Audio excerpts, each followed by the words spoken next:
श्री शिवाय नमस्तुभ्य मित्रों, जय महाकाल, हर हर महादेव। तो मित्रों, कैसे हैं आप सब? आशा करते हैं आप सब लोग बहुत अच्छे होंगे। मित्रों, हम सबको पता है कि 30 अगस्त को शनिवार का बहुत ही प्यारा सा दिन है और उसी दिन पड़ रही है शनि जयंती का भी दिन है। तो आज हम सभी लोग जो उपाय करने वाले हैं उससे पता है आप लोगों को एक नहीं बल्कि सात फ़ायदे होंगे। जी हाँ मित्रों, आप अपने घर में जो व्यक्ति नशा कर रहा होगा उसका नशा छुड़ा सकते हैं, इच्छा मनोकामना पूर्ण करेंगे, पति पत्नी के मध्य लड़ाई झगड़े हो रहे हो वो सभी, धन प्राप्ति का और बच्चों के लिए भी उपाय करेंगे। तो मेरे साथ वीडियो में लास्ट तक बने रहिएगा और तीन उपायों को समझने का प्रयास करेंगे। सबसे पहला उपाय है, मान लीजिए आपके घर का कोई व्यक्ति नशा पत्ती करता है या फिर गलत रास्ते पे चल गया है, किसी की बात नहीं सुनता, तो आप उसे सही रास्ते पे लाने के लिए यानी उसे सुधारने के लिए इस उपाय को कर सकते हैं। ठीक है, यह उपाय सभी लोग कर सकते हैं, पर्टिकुलर किसी स्त्री या पुरुष के लिए ही नहीं है। ठीक है मित्रों, यहाँ सामने आप सभी लोगों को बेल का पेड़ दिख रहा होगा। ठीक है, बेल पेड़ में जो छाल होती है, जो टहनी में जो पेड़ के तने में होती है, उस छाल को आपको निकाल लेना है और निकाल करके किसी कटोरी में पानी में भिगो के रख दीजिएगा। कितनी देर के लिए रखेंगे? कम से कम आप लोगों को 1 घंटे के लिए रखना। इससे क्या होगी, वो छाल अच्छे से फूल जाएगी, गीली हो जाएगी।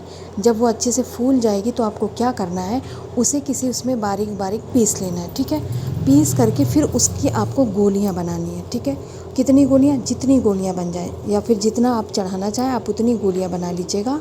कोई यहाँ पर गिनती नहीं बताई है पूज्य गुरु जी ने। ठीक है मित्रों, इसके बाद हम सभी लोग लेंगे तांबे का एक कलश, जिसमें लेंगे आप सभी लोग अपने घर का शुद्ध जल और गंगा जल, दोनों चीज़।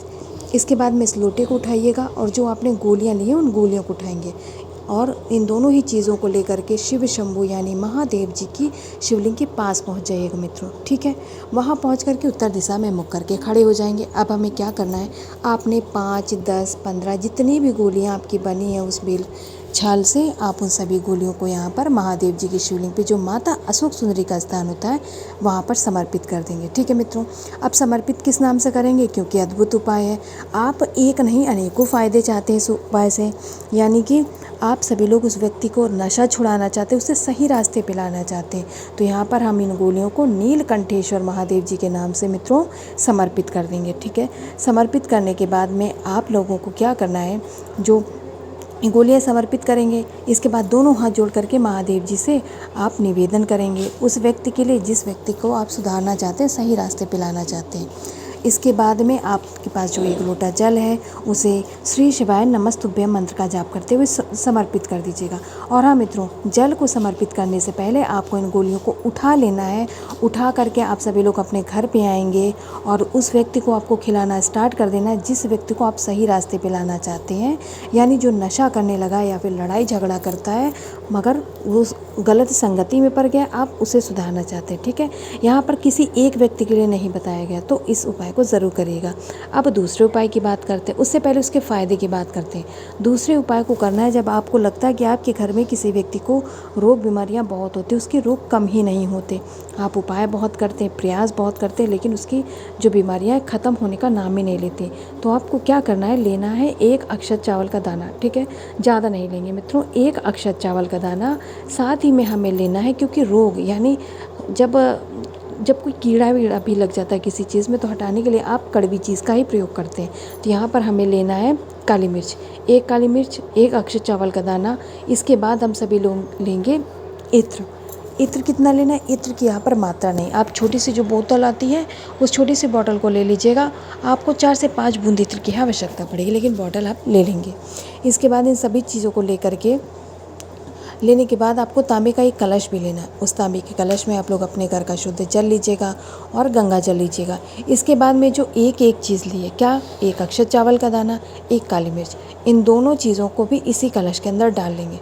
ठीक है मित्रों, इतना लेने के बाद में आप इस कलश को उठाइएगा और इस कलश को उठाने के बाद में हम लोग कहाँ जाएंगे, महादेव जी की शिवलिंग के पास, क्योंकि उपाय तो हमें वहीं करना है, उपाय हम अपने घर पे नहीं करने वाले। हाँ, लेकिन अगर आपके घर में महादेव जी का शिवलिंग विराजमान है तब उस कंडीशन में आप इस उपाय को अपने घर पे भी कर सकते हैं। ठीक है मित्रों, हर एक उपाय महादेव जी के शिवलिंग पे ही करना है आपको, जो जब बताया जाता है जिस तरीके से आपको उसी तरीके से करना है, लाभ तभी होगा।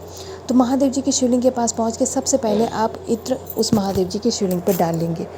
छिड़क करके आप अच्छे से महादेव जी की शिवलिंग पे उस इत्र का लेपन कर दीजिएगा। ठीक है मित्रों, लेपन कर दिया। अब लेपन करने के बाद क्या करेंगे, अब आपके पास में वो अद्भुत जल है, यानी जो आपने अक्षत चावल का दाना और एक काली मिर्च का जल तैयार किया है, उसे लेकर के अब महादेव जी की शिवलिंग पे समर्पित करना है। अब नाम क्या लेंगे, सबसे पहली बात, आप रोग से मुक्ति पाना चाहते हैं, जो रोग बीमारी आपके शरीर में हो गई या किसी इष्ट व्यक्ति के शरीर में हो गई, जिसके लिए आप उपाय कर रहे हैं, उस व्यक्ति का नाम और गोत्र का नाम ज़रूर बोलिएगा। मान लीजिए आप अपने लिए कर रहे हैं तो आप अपना भी नाम बोल सकते हैं। आप अपना नाम और अपने गोत्र का नाम बोल करके उस कलश के जल को महादेव जी के शिवलिंग के ऊपर श्री शिवाय नमस्तुभ्यम मंत्र का जाप करते हुए समर्पित कर दीजिएगा मित्रों। समर्पित करने के बाद में जब यह जल बहता बहता नीचे गिरने लगे तो आपको थोड़ा सा जल जलाधारी से रोक करके अपने हथेली में अपने ऊपर छिड़क लेना, अपने नेत्रों पे लगा लेना, अपने कंठ पे, अपने हृदय पे लगा लीजिएगा। इससे अगर कोई रोग बीमारी आपके शरीर में पनप भी रही है या फिर आने वाली होगी तो वो अपना रास्ता पलट लेगी और आपके घर पे नहीं आएगी, यानी आपका शरीर सुरक्षित रहेगा। और साथ ही में महादेव जी से आपको विनती भी करनी है कि हे महादेव जी, हमारे घर में या हमारे शरीर में ऐसे ऐसी बीमारियां हो गई हैं, आप बहुत दवा कराते आपको फ़ायदा नहीं मिलता, तो कुछ ऐसी कृपा करें कि आपके रोग बीमारियां ना हो। ठीक है मित्रों, तो 2 उपायों की बात कर ली है और मैं आशा करती हूँ आप लोग समझ गए होंगे। अब हम लोग यहाँ पर तीसरे उपाय की बात करेंगे। उससे पहले जो लोग भी चैनल पर पहली बार आए हैं, मेरी आवाज़ पहली बार सुन रहे हैं, वो मेरे चैनल को सब्सक्राइब और वीडियो को लाइक करना बिल्कुल भी नहीं भूलिएगा मित्रों। जो आज हम सभी लोग तीसरा और अंतिम उपाय करने वाले हैं, वो हमारी इच्छा, हमारी मनोकामनाओं की पूर्ति का उपाय है। उसके लिए हम सभी लोगों को लेना है एक बेलपत्र। ठीक है, ज़्यादा नहीं लेंगे, एक बेलपत्र लेंगे जो कहीं से कटी फटी और खंडित बिल्कुल भी नहीं होनी चाहिए। आप सभी लोग जानते हैं कि बेलपत्र महादेव जी के शिवलिंग को, जो महादेव जी को बहुत अधिक प्रिय होती है, इस बात से आप सभी लोग भली भांति परिचित है। ठीक है मित्रों, मनोकामना पूर्ति का उपाय है बेलपत्र लेने के साथ में आप लोगों को लेना है एक कमलगट्टा। अगर पहले से आपके पास है तो आप उसे उपाय में प्रयोग कर सकते हैं, बार बार नया नहीं लेने की ज़रूरत। ठीक, एक कमलगट्टा, एक बेलपत्र लेने के बाद में अब आपको लेना है एक शमी का पत्ता। शमी का पत्ता भी अच्छा होना चाहिए, ख़राब नहीं होना चाहिए, ये आप लोग ध्यान रखिए। ठीक है मित्रों, एक शमी का पत्ता, एक बेलपत्र और एक कमलगट्टा लेने के बाद में अब आप लोगों को लेना है तांबे का एक कलश, जिसमें हम लोग लेंगे अपने घर का शुद्ध जल और गंगा जल। इसके बाद जो आपने एक क्या लिया है, बेलपत्र और एक कमलगट्टा, उन दोनों चीज़ों को भी इसी कलश के अंदर डाल लेंगे। लेकिन याद रखिएगा, शमी के पत्ते को इस कलश के अंदर नहीं डालना है, उसे आप अलग से अपनी थाली में लेकर के पहुंच जाइएगा अपने इष्ट, अपने आराध्य भगवान शंकर के शिवलिंग के पास। यहाँ पहुंच करके उत्तर दिशा में मुख करके खड़े हो जाएंगे। अब हमें क्या करना है, देखिए आपने लिया है एक शमी का पत्ता जो कि आपने कलश में नहीं डाला। उस शमी के पत्ते को आप सभी लोगों को महादेव जी की शिवलिंग पे जो जलाधारी होता है, जहाँ से जल गिरने ही वाला होता है, वहाँ पे आप सभी लोग समर्पित कर देंगे। किस इच्छा से, अपनी इच्छा, अपनी मनोकामना की पूर्ति हेतु। इसके बाद में आपके पास है वो बेलपत्र और कमलगट्टे वाला जल, जिससे आप अपनी इच्छा मनोकामना को पूर्ण करने वाले हैं। तो आप उस कलश के जल को महादेव जी के शिवलिंग के ऊपर समर्पित करेंगे।